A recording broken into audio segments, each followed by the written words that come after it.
ABC News, this is Turning Point with Diane Sawyer, Barbara Walters, and tonight, Forrest Sawyer. The real story of what happened on Mount Everest. We wanted to know who's dead, who's alive, where are they, who can be saved. A socialite, a mountaineer, a doctor, and dozens more, all trapped in a violent storm. From then on, the nightmare just intensified. It was easier to go ahead and try and die instead of stay alive. Dramatic videotape and recordings of heart-wrenching phone calls to the top of the world. Only take what you need, Rod, and start moving. He told me on the final phone call not to worry about him too much. From the battle to bring them back alive. But those elevations, you might as well be trying to rescue the people in Apollo 13. Did you know what it meant to put a helicopter up that high? Not a clue. Not even a clue. To the inspiring story of how one man left to die somehow saved himself. I could, sit there and see my family in front of me, and I wasn't going to give up. And find out what's happened to a fortunate few. It was a huge mistake that will affect me for the rest of my life. Survivors who made it back from the brink. Turning Point. Tonight, Mountain Without Mercy, the Everest Story. Good evening, I'm Forrest Sawyer. It is climbing season once again on Mount Everest. As many as 200 people are perched at barren campsites 3 miles above sea level, hoping to make it to the top of the world. Already this week, a 43-year-old climber from Scotland was found dead in his tent of an apparent heart attack. A grim reminder of just how dangerous Everest can be. We're also reminded because we are approaching the anniversary of the worst disaster in the mountain's history. 8 climbers dead. Some of them, people critics say, should never have been there in the first place. But they were there, and inexperienced climbers are there again. So tonight, we return to the story of that disaster, to the mistakes and the remarkable courage, with an update on what has since happened to the survivors. We begin at the foot of the Himalayas in the tiny country of Nepal.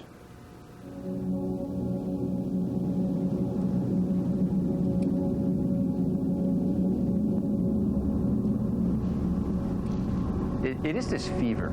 Good sense be damned. Everest, Whoa, maybe I can do it, It was their life's dream to stand just for a moment on the very top of the world. Anything can happen on a mountain, especially the world's highest mountain. And we forgot that on a moment's notice, you can be in a desperate fight for your life. There's no room for error. Every minute you're up there, you're moving closer towards death. I was buried partially in snow. He pulled my body out, chipped ice off my face.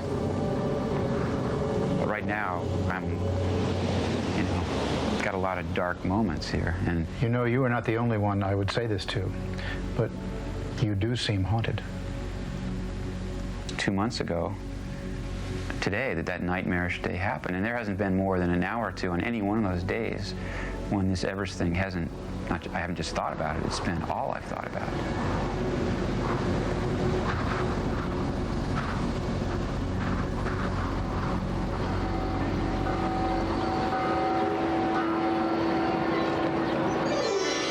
The adventure began here, Kathmandu, Nepal, a mecca for Westerners seeking the spiritual and the exotic. They came with ambition and enough money, as much as $65,000 each, to buy professional guides, some native Sherpas to carry their gear, and a chance to conquer Everest. Now they begin a long trek up and into the Himalayas.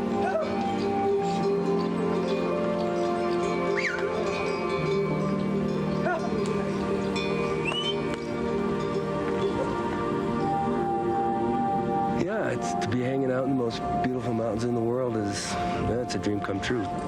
Scott Fischer from Seattle, one of the world's best-known professional guides. This year, Fischer decided he was ready to lead his first commercial expedition to Everest. Honestly speaking, we have really learned how to climb Mount Everest, and our start building the yellow brick road to the top of Mount Everest. Fischer was known for his freewheeling style, a kind of mountain climbing rock and roll summed up by his company's name, Mountain Madness. Scott! Thank you. Fischer's team of 3 guides and 8 paying clients set out on the 1st of April, keeping a video record of their 10-day trek to Everest Base Camp.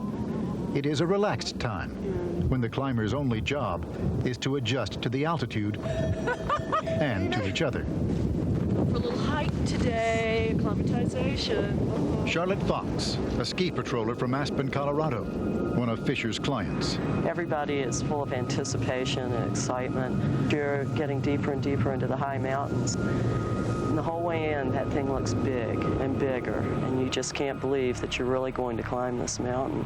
Mia, you are so cute. Don't be fooled by the high spirits. Scott Fischer knows all too well how risky this climb can be. Everest has already claimed 133 climbers' lives. Most died on the way down. The mountain's always going to win. Most of the deaths are happening when people push themselves to the summit. They don't quite get back down. You're not going to get asked to go on another climb ever again if you're dead. So it doesn't count if you touch the top and can't make it back down. No one knows that better than Fischer's friend and rival on the mountain, Rob Hall of New Zealand. Hall is a legendary guide who has already taken 39 paying clients to the top of the world, and he's leading a team again this year. He's our fearless leader, Rob Hall. Notice the gloves on our fearless leader. Can't, yes, that's right. These hands must guide to the summit. He's one of those guys, you walk up to him and you like him the instant you meet him. 50-year-old Dallas physician Beck Weathers spent years preparing for his chance at Everest. He decided Rob Hall was the man to get him there. You know pretty much right off the bat that this guy really knows what he's doing, and he makes it clear right from the start that his primary goal really is not to get you on top of the mountain, it's to get you back alive. Back in Dallas, Beck's wife, Peach, was often left alone with their 2 children, while her husband pursued his dreams. It was something he had to do, and I recognized his obsession. Did you understand this obsession? No. It was just something that was completely outside I knew your he camp. had to do it, but it was totally outside my personality. Did you feel a little resentful? Yes, absolutely. He knew I didn't want him to go. No, when you get involved with a man who has those kinds of dreams, you have to take them as a package, and if you want to change them, then you shouldn't marry them. Rob Hall's wife, Dr. Jan Arnold, understood her husband's obsession. As an experienced climber herself, she also understood the risks. So you accept the risk, prepare as you can, and then you sort of forget about it for most of the time. If you're not pushy, you don't have any chance of getting up a big mountain. If you're too pushy, you don't get to come home. Say hello to the camera, John. Good morning. Among Rob Hall's 8 clients this year, journalist John Krakauer. Not much. He had come to report for Outside Magazine on the growing and controversial popularity of commercial expeditions. There were a lot of people at base camp who were deluded, who were legends in their own mind, who thought that if only I didn't have to be an accountant or a lawyer or a doctor and had time to climb full time, you know, I can do this stuff. And I was guilty of that too. Krakauer was not the only one who had come to file reports on this year's climb. In Scott Fischer's team, well-known New York socialite Sandy Pittman, who had set a goal of climbing the highest peaks on all 7 continents. Everest was to be the last. Sandy is a very wealthy individual. So when she comes to climb a mountain, she doesn't do it exactly the same way that everybody else does. I know that when we climbed in Antarctica, she brought a bag of gourmet food that would have taken 3 people to lift. And brought a TV with her. There are not many places you go to climb a mountain and somebody's got, you know, a TV with movies you can watch in your tent. Hi, Sandy. Sandy's communication tent. This time, Pittman came packing sophisticated satellite equipment provided by NBC.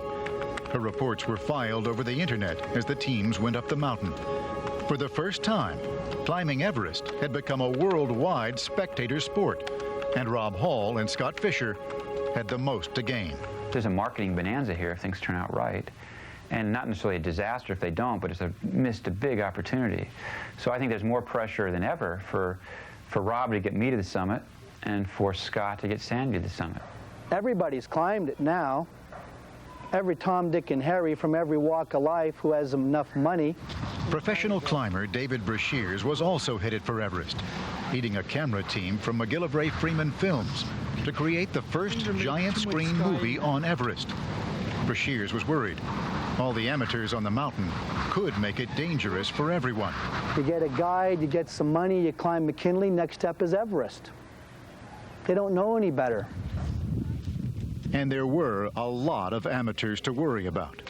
By early May, Everest's base camp, set among rock and ice 17,600 feet up, was growing into a small village. Over 300 people, 14 expedition teams, each with kitchens and stereos and satellite phones and fax machines. We are making history and we are setting protocol, so let's take care of our mountain. On May 4th, hoping to avoid a traffic jam up the mountain, expedition leaders met to coordinate their summit attempts. There is only a brief 2-week window in May when the ferocious weather is calm enough to give climbers a chance to make it to the top. David Brashears was there, and Scott Fischer, and Rob Hall, already working to make sure discipline would be maintained. Maybe I'll get unpopular, but somebody has to be unpopular sometimes.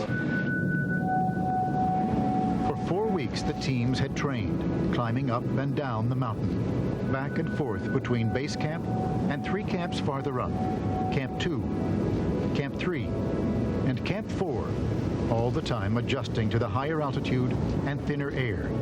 Starving for oxygen, your brain and body functions can begin to slowly shut down. And the danger starts just 400 yards from base camp, where 19 climbers have died over the years, the Khumbu Icefall.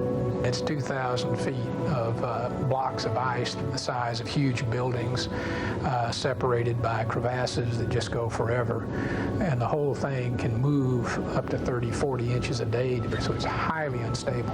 And you always have this concern that as you're standing there, some piece of it's going to come rolling through there and take you out. Despite their friendly rivalry, Hall and Fischer decided their teams would be safer summiting together. Setting out on May 6th, it took 3 days of climbing to reach a tiny area carved out of a steep slope at nearly 24,000 feet. Camp 3.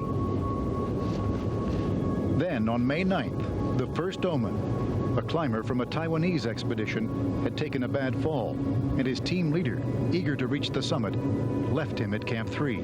That event told me that there was a lot of raw ambition up there and not enough compassion. 4 hours later, they called, he was dead.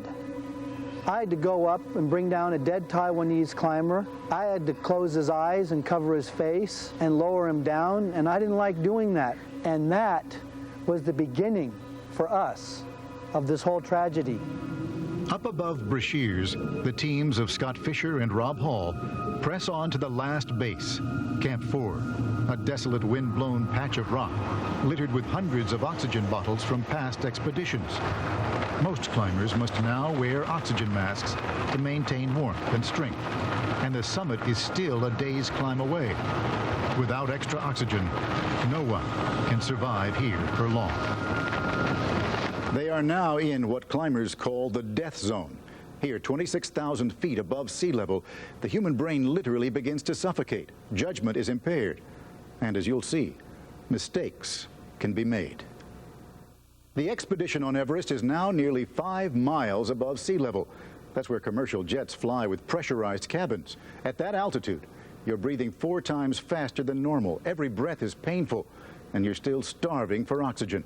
You are literally dying minute by minute, and the summit is still a day's climb away.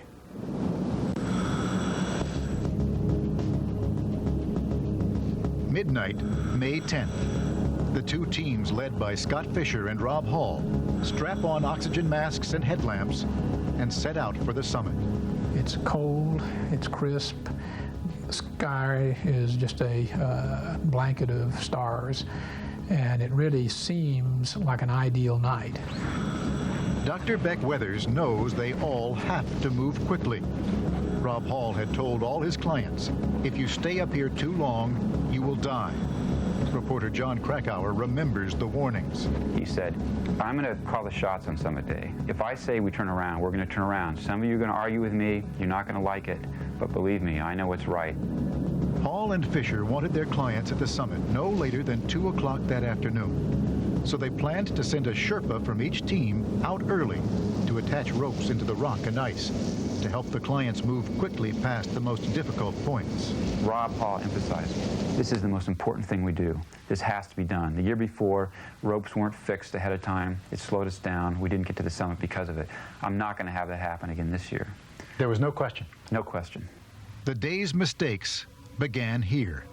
Scott Fischer's Sherpa, a powerful climber named Lobsang, never showed up to attach the ropes, and the second Sherpa refused to work alone. Confused and desperate to keep moving, Fischer's assistant guide, Neil Beitelman, took over the job himself. How much time do you estimate was lost altogether? You know, at the outside, maybe a couple hours was lost because of this. I mean, the difference between life and death came down to minutes. The ropes weren't fixed. There had to be an explanation. In fact, there was. Instead of fixing ropes, Fischer's Sherpa, Lobsang, had quietly taken on a different mission. The first time I saw Lobsang, he's got someone in tow on a 4-foot stretch of rope in a yellow down suit, hauling him like a horse pulling a plow. Lobsang is huffing and puffing, exhausted. The person he's hauling is clearly sort of miserable. That person was Scott Fischer's high-profile client, the woman who was filing reports on the internet, Sandy Pittman. For the first 5 or 6 hours of this climb, Sandy was being towed up the mountain. Someone decided she needed to be short-roped to help her get to the top. Lobsang now says he towed Sandy Pittman because he knew it was what Scott Fischer wanted. Sandy Pittman has refused to talk to Turning Point. In Scott Fischer's mind, how important was it for Sandy Pittman to make it to the top? Scott was a savvy businessman. It was hugely important. You can't buy that kind of advertising. Sandy is a public figure. You know, she's not a shrinking violet. If she gets to the top, people are going to hear about this. As each rope is fixed, there are delays. Climbers are waiting. And as these pictures show, now there is a traffic jam at the top of the world. About halfway up this thing, I realized my vision is going south in a big way. Far below the traffic jam at the ropes, Beck Weathers finds himself facing a very different problem. He had recently had eye surgery, and the high-altitude pressure is beginning to blind him. And at this point, I said, this is crazy. One eye is completely blurred over, so I lost all my depth perception, and the other eye is not seeing that great. So I tell Rob Hall. And Rob says, what? You're not going to go down by yourself? You're going to wait here because I need to know where you are. Beck says, fair enough. Cross my heart, hope to die. That's what he literally said. I'll wait here until you come back.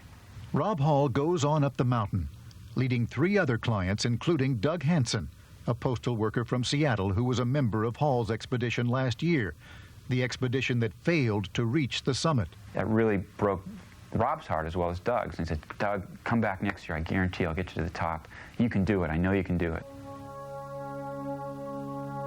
By 1:25 that afternoon, Neil Beitelman reached the summit, uncertain what he should do. It was Beitelman's boss, Scott Fischer, who was supposed to tell his clients when to head back down. And Fischer was somewhere down the mountain. With precious minutes going by, Beitelman decided to wait. How long were you there? I was at the summit for an hour and 45 minutes. That's a long time. I thought so, yeah.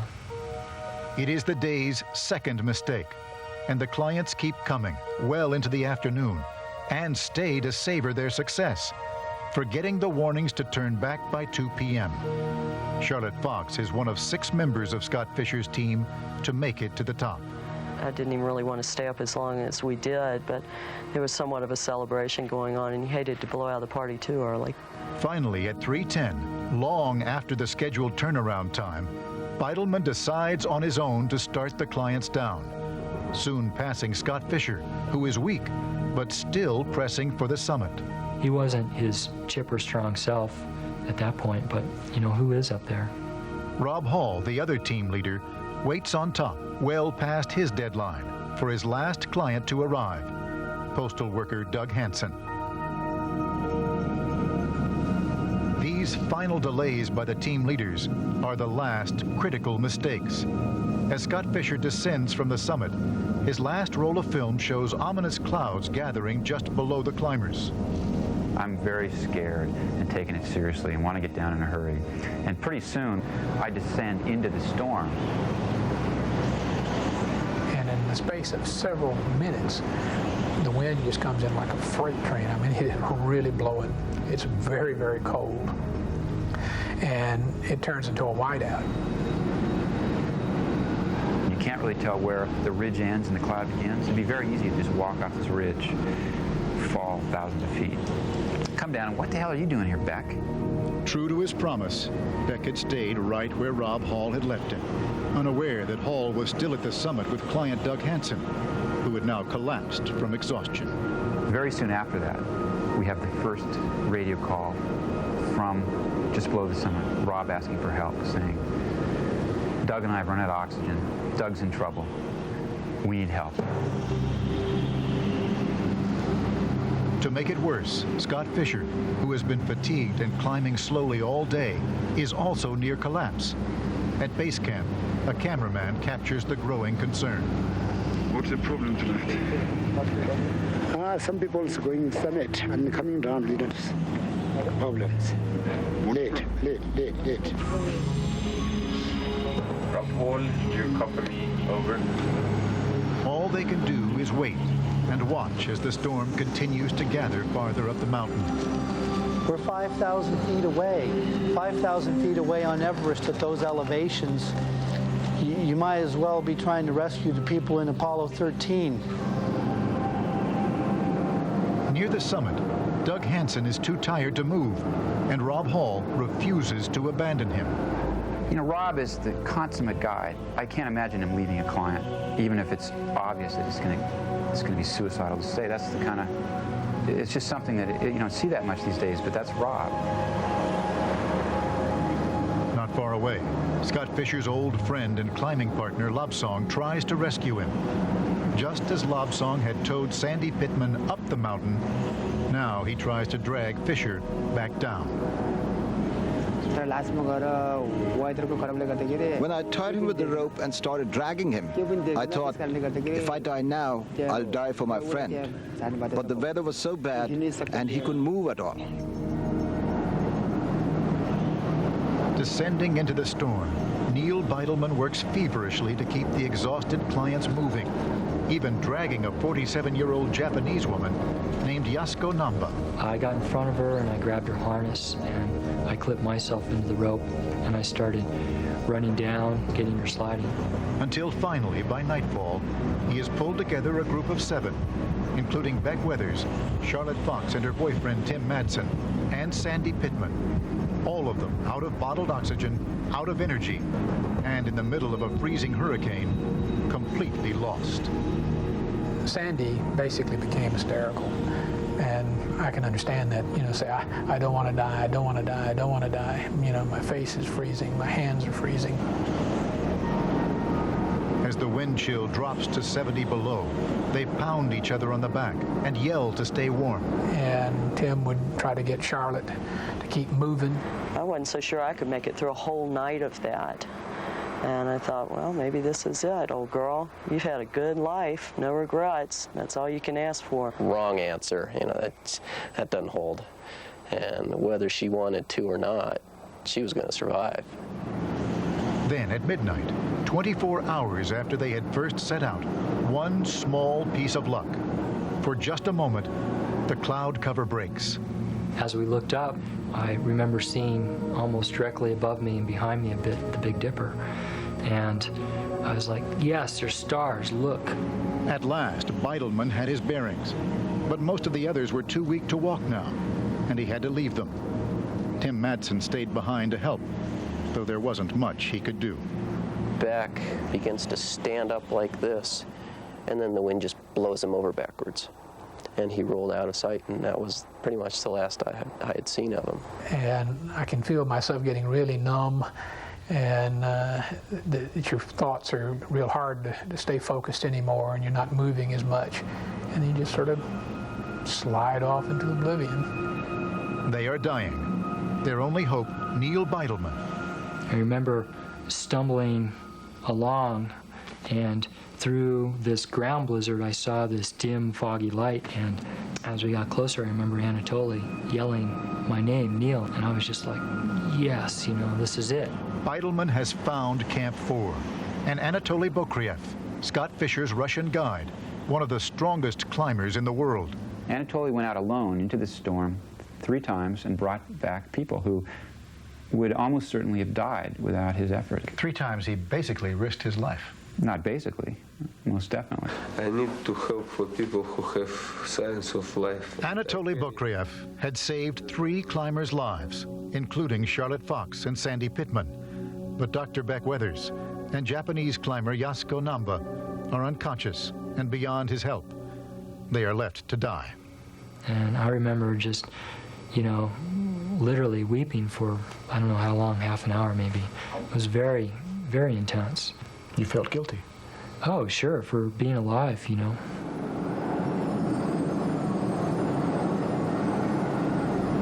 Daylight, May 11th. Rob Hall and his client, Doug Hansen, are somewhere near the south summit. Scott Fischer lies some 1,800 vertical feet below. Beck Weathers and Yasuko Namba are only 300 yards from the tents at Camp 4. Camp 4 is chaos. The wind's blowing so loud you can't talk from one tent to the other. No one really has a plan. And then it was, from then on, the nightmare just intensified. Exhausted survivors venture out to check the bodies of Weathers and Namba. They do find them. Incredibly, they are alive, but unconscious and barely breathing. No climber has the strength to drag them to the tents. And so, for the second time, a difficult decision is made. Leave them there, put them out, you know, it's the best thing for everybody. They'll die within minutes, maybe hours at most. They're not feeling any pain. Hours later, rescuers from down the mountain finally reached the survivors at Camp 4. We saw about 20 tents in a very small area, and no one was out moving around. So our basic goal really at that point was to cut open the bag and start passing out oxygen.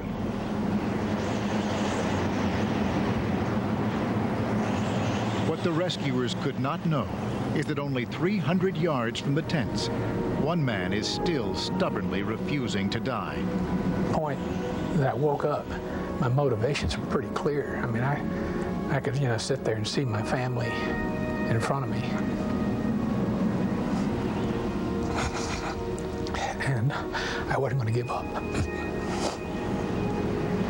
Somehow, frozen to the bone, without oxygen, still partially blind, Beck Weathers pictures his family in his mind, throws off his pack, and drags himself up from the snow. At the tents, Todd Burleson looks out and sees something. He was just a ghost standing there. His arm was frozen up parallel to his shoulder, about like this. His arm was bare to here. His shirt was completely open down to here. And he was unrecognizable. His face was so badly frozen. All I knew was that as long as my legs would run and I could stand up, I was going to move toward that camp, and if I fell down, I was going to get up. And if I fell down again, I was going to get up. And I was going to keep moving until I either hit that camp, I couldn't get up at all, or I walked off the face of that mountain. What Beck Weathers does not know, what none of the climbers can know, is that there is worse to come. Mountain Without Mercy, the Everest Story. Tonight's Turning Point will continue in a moment. Coming up, a wife helps organize a dramatic rescue. Surely we can do something to help get Beck off that mountain. They make a statement while we're in the tent that somebody's going to attempt a helicopter rescue, which is a, you know, big ha-ha. Turning Point will continue after this from our ABC stations. Continues. Mountain Without Mercy, the Everest Story. Once again, Forrest Sawyer. As dawn breaks, 5 people are still trapped near the summit, among them 2 of the world's most experienced climbers. Even if the rescuers find them, at that altitude, it is physically impossible to carry someone else. There is only one way for any of them to survive, and that's to somehow find the strength to walk down alone. On the second day of the storm, the winds are still howling, the temperatures far below zero. Yet somewhere near the south summit, team leader Rob Hall is alive and talking on his radio to his old climbing partner, Ed Weathers. We're glad to hear your voice. You're sounding great. Keep moving, buddy. Is your oxygen flowing now? Yeah, I've got oxygen on. Good. Crank it up for the uphill parts and start moving it out. Let's go. And I was speaking to Rob throughout the morning, trying to coerce him or motivate him or stimulate him or somehow get him moving. Doug Hansen, the client Rob stayed behind to save, is now dead. And on the radio, Weathers is desperate to get Rob to save himself while he can. Only take what you need, Rob. Only take what you need and start moving. Okay. Just crawl and pull your way up the rope. I was choked up half the time, knowing that he was just sitting there, and at some points we were trying to be angry with him, just say, Rob, get your butt up and move. Halfway around the world, in New Zealand, Rob's wife, Jan Arnold, 7 months pregnant, gets a phone call from Mount Everest. The base camp satellite phone is patched through to Rob's radio, and she hears his voice. He was frostbitten, he was weak, he was very tired, but that he was going to try and use the oxygen in the place where he'd spent the night, and he was going to try to come down. He kept saying to us on the radio, okay, I'm leaving now, I'll be leaving in 5 minutes. And we'd go outside. I remember looking up at the south summit. It was clear in the morning, the wind was blowing, but it was clear. And we could see this black speck. Everyone was really rooting for him, but if anyone can do it, it's Rob. He's tough, he's experienced. And for 3 hours, we thought he was actually moving, on the move. And 3 hours later, he says, I haven't even started yet. As the storm continues to rage, 40-year-old team leader Scott Fischer is still missing. A rescue team climbs out into life-threatening conditions to find him. Hours later, they report back. Scott is dead. They watched his chest for any motion at all. Tried to give him hot tea, hot soup. He said he hadn't closed his eyes and his teeth were clenched. Exhaustion, high altitude, and intense cold have overcome the powerful Scott Fischer. Now, the last hopes are focused on team leader Rob Hall, who is even further away. Hall is barely alive and too frozen to move. A second rescue party fails to reach him in the storm, and the terrible news is radioed down the mountain. David yelled up to me, and he said, the Sherpas have turned around, and they can't get to Rob. And that's it? Yeah.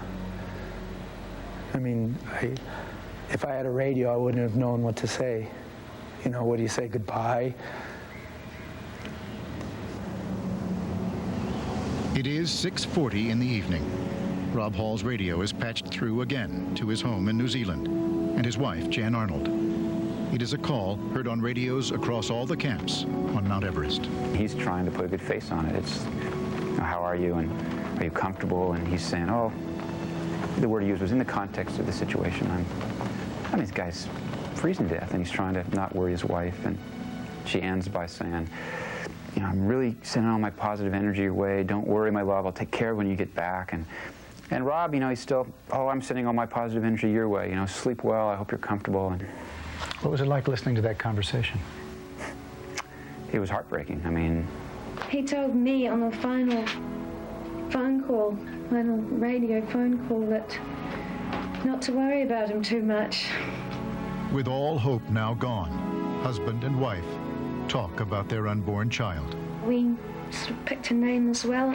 I really take comfort in that I have his child, and that I know that he would have, as he drifted off to hypothermic sleep, unconsciousness, that he would have known all of that. It's a great, it was a great comfort to me. Dawn on the third day. Rob Hall's radio has been silent through the night. It is ironic, with both expedition leaders dead on the mountain, it is a 50-year-old amateur climber, Beck Weathers, who had saved himself. Yet Weathers is in critical condition. And I see John Krakauer stick his head in the tent, and he had a rather amazed look on his face. I don't remember exactly what he said to me, but it was not complimentary as to how good I looked at the moment. His nose is black, his cheeks are black, his hand is color of porcelain. I've never been around anything close to death, and here's a guy that's been given up for dead twice, and I have no question that he's going to die. We're not going to get him down. At 26,000 feet, with oxygen so thin, one man cannot physically carry another. To survive, Weathers must stand up and walk, no matter how badly injured. These photographs document Weathers' descent, his hands frozen and unfeeling. A team of rescuers, now joined by David Brashears and Ed Feasters, guide him, slipping, sliding, inch by inch, down the mountain, out of the death zone. I'm not worried at this point. As I look, you may talk about the dream team in basketball, but so I'll match these guys against anybody in the world on mountain climbing. And he said, I'm going to lose my hands, but I got my family, and I'm thankful to be alive. And he kept saying it. And he said to me, David, you keep talking to me because it takes my mind off my problems.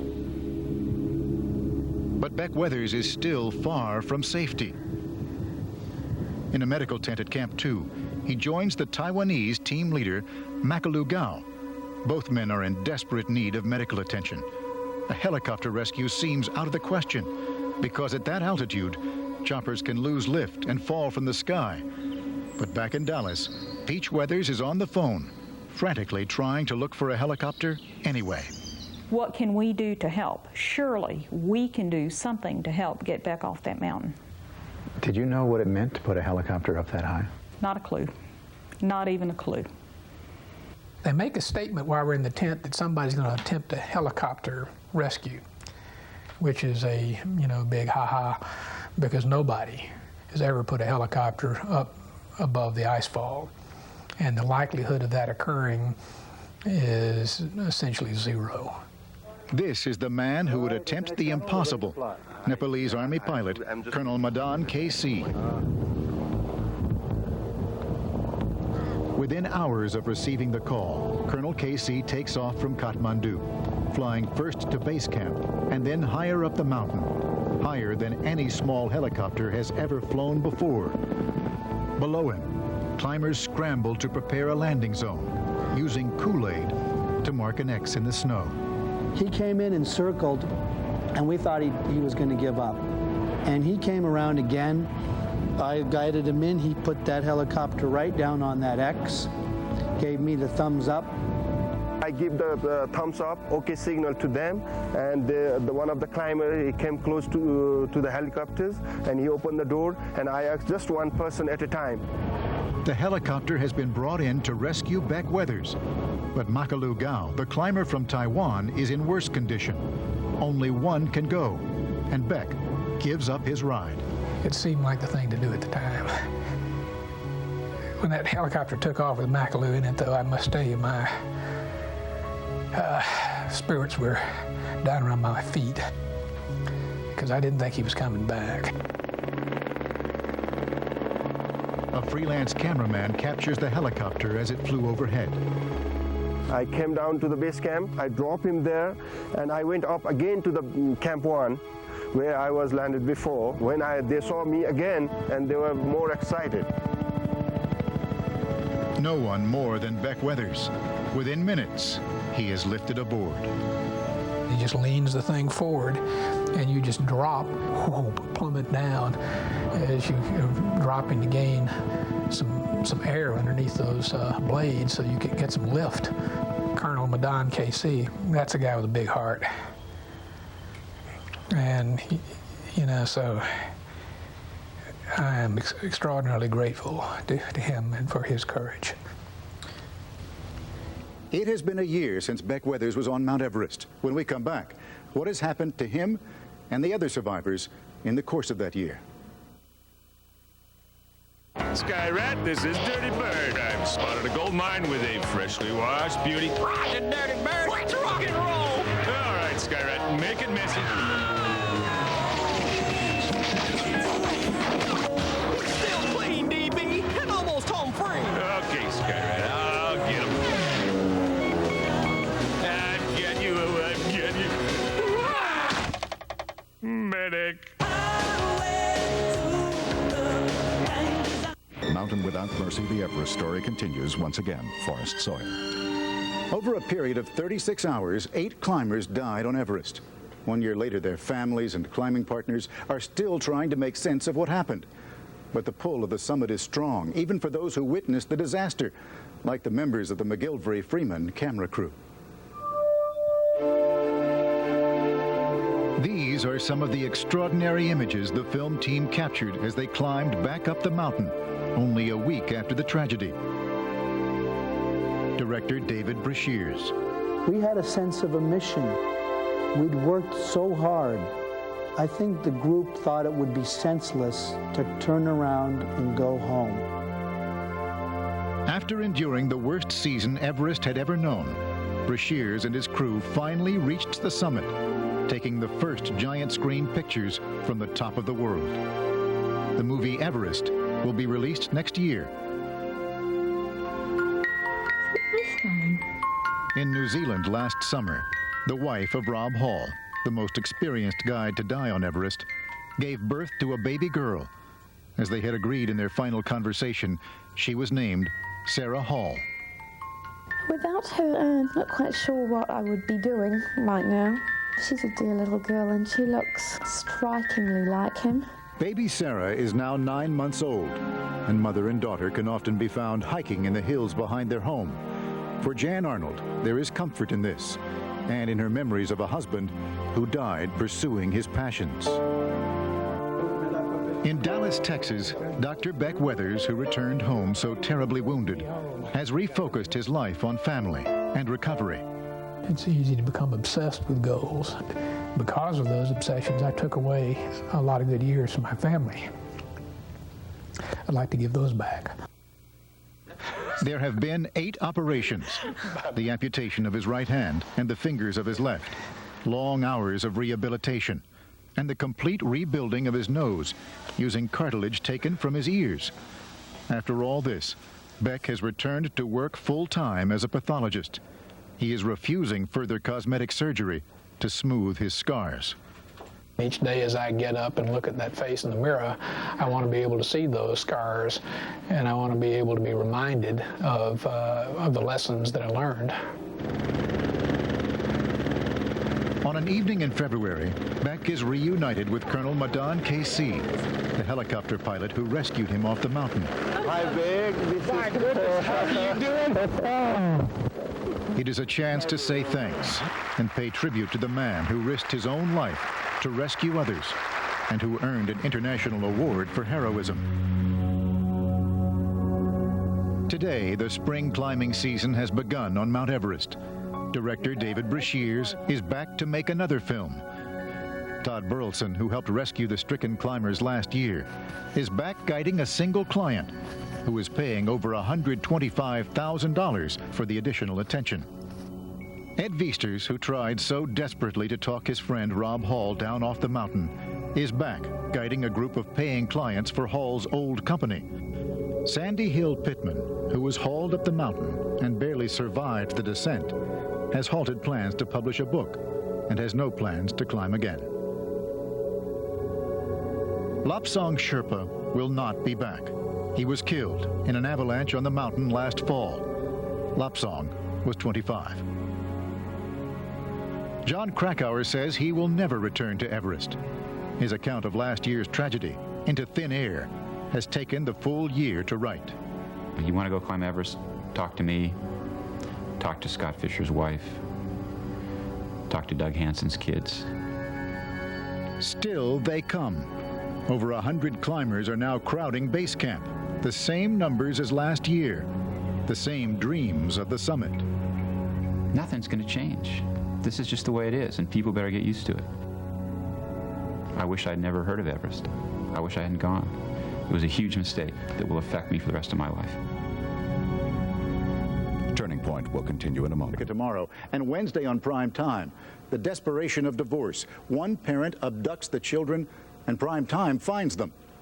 I'm Forrest Sawyer. For all of us here at ABC News, good night.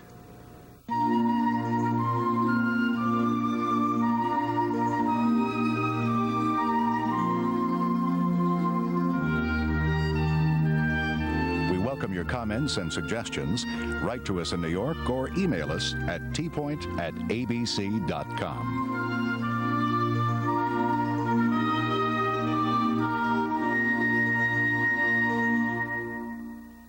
Turning Point is a presentation of ABC News. More Americans get their news from ABC News than from